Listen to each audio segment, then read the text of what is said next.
तो सभी जिंदा दिल भाई बहनों को आपके अपने आपके चहेते स्वामी जोगिंद्र योगाचार्य की सादर नमस्ते। तो प्रिय बंधुओं, आज हम चर्चा कर रहे हैं ब्लैक फंगस के विषय में, जो कि कोरोना के बाद अब बहुत सारे लोगों में देखने को मिल रहा है और फैल रहा है। अब ब्लैक फंगस का है क्या, इसके पीछे कारण क्या है और इसका निवारण क्या है, इस विषय पर हम लोग आज चर्चा करेंगे। तो प्रिय बंधुओं, सबसे पहली बात तो ये कि घबराने की जरूरत नहीं है। ईश्वर पर विश्वास रखिए, परमपिता परमात्मा पर विश्वास रखिए, स्वयं पर विश्वास रखिए। अपने मन को इतना मजबूत बनाइए कि बड़ी से बड़ी समस्या का सामना करने के लिए आप तैयार रहें। तो प्रिय बंधुओं, सबसे पहले हम जान लें कि ब्लैक फंगस है क्या। भाई हमें यही नहीं पता हो कि ब्लैक फंगस है क्या, तो फिर हम किसके साथ लड़ें, कैसे उसका समाधान करें। फिर उसके बाद हम चर्चा करेंगे कारण पर और उसके बाद निवारण पर। तो प्रिय बंधुओं, ब्लैक फंगस मैं बिल्कुल सामान्य भाषा में अगर मैं बात करूं तो आप लोगों ने देखा होगा कि जब हम अचार डालते हैं तो उसमें अगर हमारा ऑयल जो सरसों का तेल अचार में डाला जाता है वो अगर कम रह जाए तो उस अचार में फफूंदी लग जाती है, फंगस लग जाता है, उसी को फंगस कहा जाता है। और यदि प्रिय बंधुओं हम लोग देखते हैं कि जब कोई कॉपी काफी दिन तक कॉपी किताब कोई भी चीज बंद पड़ी रह जाए, उसको यूज ही ना किया जाए, तो उस अवस्था में भी उसके अंदर फंगस लग जाता है। और कई बार कपड़े ऐसी जगह पर रखे रहते हैं जहां पर नमी बन जाती है उन कपड़ों के अंदर, तो उन कपड़ों में भी वो फंगस लग जाता है, फफूंदी बन जाती है। यही फंगस है प्रिय बंधुओं, और कोई अलग इसमें नहीं है। अब ये होता कैसे है, उसके पीछे का कारण क्या है।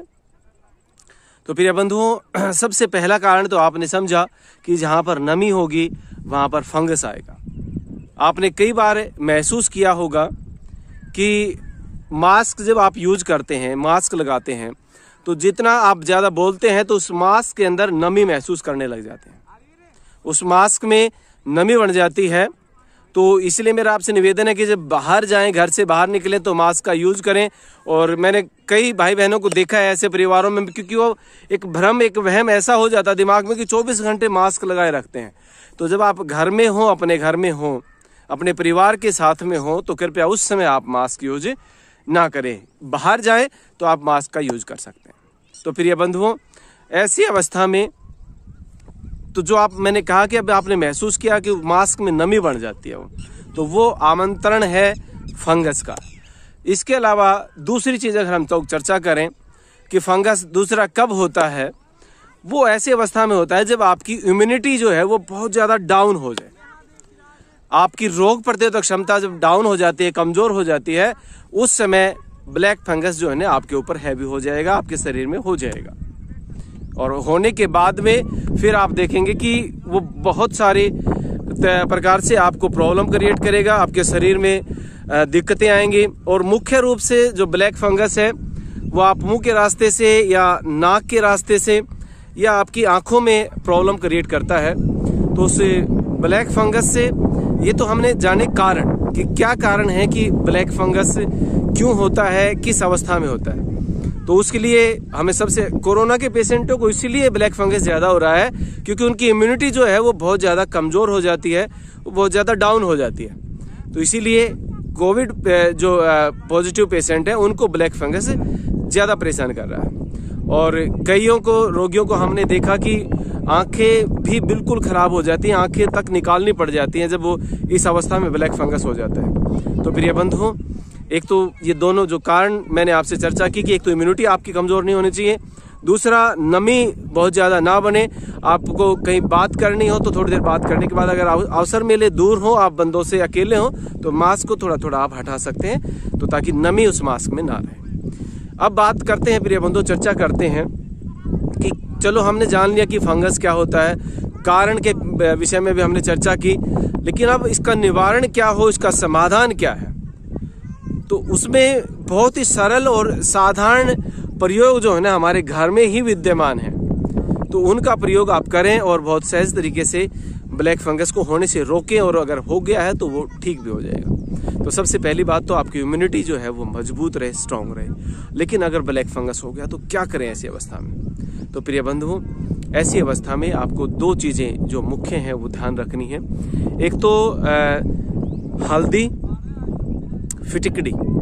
फिटिकड़ी का आप स्फटिक भस्म ले आए। फिटिकड़ी को शुद्ध करेंगे, हो सकता है आप में से कुछ लोग ना कर पाए, नहीं तो फिटिकड़ी को तवे के ऊपर जो है ना, तवे के ऊपर भुना जाता है, वो फूल जाती है, फिर उसको सूखने के बाद उसका पाउडर बन जाता है साथ साथ में, तो वो उसको शुद्ध किया करने का तरीका। लेकिन शुद्ध ना कर सके तो स्फटिक भस्म के नाम से आयुर्वेदिक दवा दुकान पे आपको मिल जाएगी। तो प्रिय बंधुओं, 1 चम्मच जो है हल्दी और उसमें आधा चम्मच सेंधा नमक है और जो है ना 5 ग्राम स्फटिक भस्म, 1 चम्मच हल्दी, आधा चम्मच सेंधा नमक और उसमें आप मिलाएं 5 ग्राम जो है ना स्फटिक भस्म। तो ये मिला करके इसको अच्छे से मिक्स कर लें और सुबह शाम जो है ना, नहीं तो एक समय जरूर आप कोशिश करें कि सुबह सुबह जरूर आप मंजन जो है ना आप इसका करेंगे, और रात्रि को भी करने तो और भी ज्यादा अच्छा है। तो जैसे आप मंजन करेंगे तो गले तक भी, क्योंकि गले में ज्यादा जीव, जहां से हमारी जीविया शुरू होती है वहां पर फंगस लगना शुरू होता है, मुंह की अगर हम बात करते हैं। तो अगर आप इससे मंजन करेंगे तो फिर जैसे इसका रस अंदर जाएगा तो ये उसको खत्म कर देगा, उसको मार देगा, वो नहीं रहेगा और आप स्वस्थ रहेंगे। तो मुंह के लिए तो प्रिय बंधु ये प्रयोग आप करेंगे। 1 चम्मच हल्दी, आधा चम्मच सेंधा नमक और 5 ग्राम स्फटिक भस्म, इन तीनों को मिला करके आपको मंजन के रूप में इसको प्रयोग करना दोनों समय। और अगर आप ये मंजन ना कर सकें तो आप फिटिकड़ी लेंगे, साबुत फिटिकड़ी ले लें और उसको सिर्फ 30 सेकंड तक पानी में घुमाएं, ऐसे पानी में डाल करके पानी में चम्मच से घुमाते रहें। फिटिकड़ी का जो रस है वो उस पानी में चला जाएगा और उस पानी के गरारे भी आप कर सकते हैं, उससे भी अगर गले में फंगस बन गया तो वो मर जाएगा। तो ये तो हमने बात की मुंह के फंगस की। अब अगर नाक में फंगस बन गया पर प्रिय बंधुओं, तो आप क्या करें? तो ऐसी अवस्था में आप सरसों का तेल लें और दोनों हाथ के अंगूठे और उंगली पर तेल लगा करके, जैसे हथेली पर तेल रखा और ऐसे आप तेल लगाएं अंगूठे और उंगली पर, और इसका नोज में आप लगा करके और अंदर की तरफ आप उसको खींचेंगे। ऐसे आप तेल को अंदर तक लगा के पूरा अंदर तक खींच लेंगे। इससे अगर नाक में अगर फंगस होगा तो मर जाएगा। अब सरसों के तेल से फंगस कैसे मरता है? हाँ, जो आप मंजन करें ना, मंजन करें उसमें भी आप सरसों का तेल भी मिला सकते हैं, क्योंकि सरसों का तेल एंटी फंगस होता है प्रिय बंधुओं।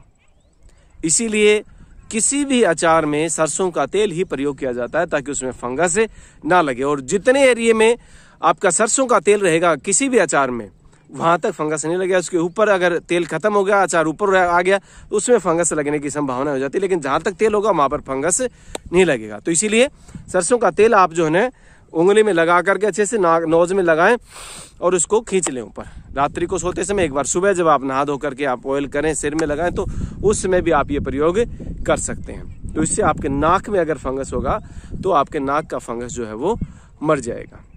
इसके अलावा प्रिय बंधु, अब हम बात करते हैं आंखों के लिए कि आंखों के अंदर अगर फंगस हो जाए तो उसको हम जो है ना कैसे ठीक करें, कैसे मारें।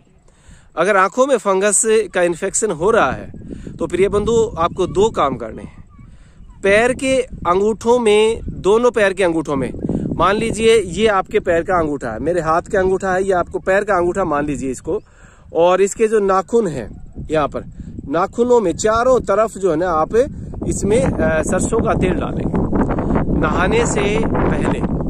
नहाने से पहले आप अंगूठे के नाखूनों में, पैर के अंगूठे में डालें, मैं हाथ का दिखा रहा हूं वैसे अभी आपको, दोनों पैरों के अंगूठों में ठीक नहाने से पहले, बाथरूम में जाने के बाद यहाँ पर सरसों का तेल डालिए अंगूठे के नाखूनों में। और एक काम तो ये करना, इससे आपकी आंखें स्वस्थ रहेंगी। और दूसरा काम आप कर सकते हैं, अगर सफेद गाय का घी आपको मिल जाए, देसी गाय का घी, और उसको थोड़ा सा माने गर्म करके, ता करके, और बिल्कुल थोड़ा थोड़ा कोसा, उसको आप आंखों में 1-1 ड्रॉप जो है ना आप डाल लेंगे। गाय का घी भी एंटी फंगस होता है। गाय का घी तो अमृत होता है, उसके तो कितने गुण मैं आपको बताऊं। तो सफेद गाय का घी लेना है, डिब्बे वाला, किसी भी कंपनी का कोई घी नहीं लेंगे आप। गाय का कह करके बहुत सारी कंपनियां घी बेचती हैं, किसी भी कंपनी का घी आप यूज नहीं करेंगे। अगर आपकी सनंद का घी हो तो वही आप डालें आंखों के अंदर। इससे आपका आंखों के अंदर यदि फंगस का इन्फेक्शन होगा तो वो भी आपका खत्म हो जाएगा। तो प्रिय बंधु, ये तो बात थी, जिनको है वो करें, जिनको नहीं है अगर वो भी ये प्रयोग करते हैं तो वो हमेशा स्वस्थ रहेंगे, आनंद में रहेंगे, उनको ब्लैक फंगस की प्रॉब्लम नहीं क्रिएट होगी। तो इन्हीं शब्दों के साथ आप सभी प्रिय बंधुओं का धन्यवाद, और उम्मीद करता हूं कि मेरे सभी भाई बहन एकदम शानदार तरीके से अपने जीवन को जिएंगे और आनंद में हमेशा रहेंगे, घर में खिलखिलाते हुए मुस्कुराते हुए अपने जीवन को आप व्यतीत करें। इन्हीं शब्दों के साथ आप सभी प्रिय बंधुओं का बहुत बहुत धन्यवाद, धन्यवाद, धन्यवाद।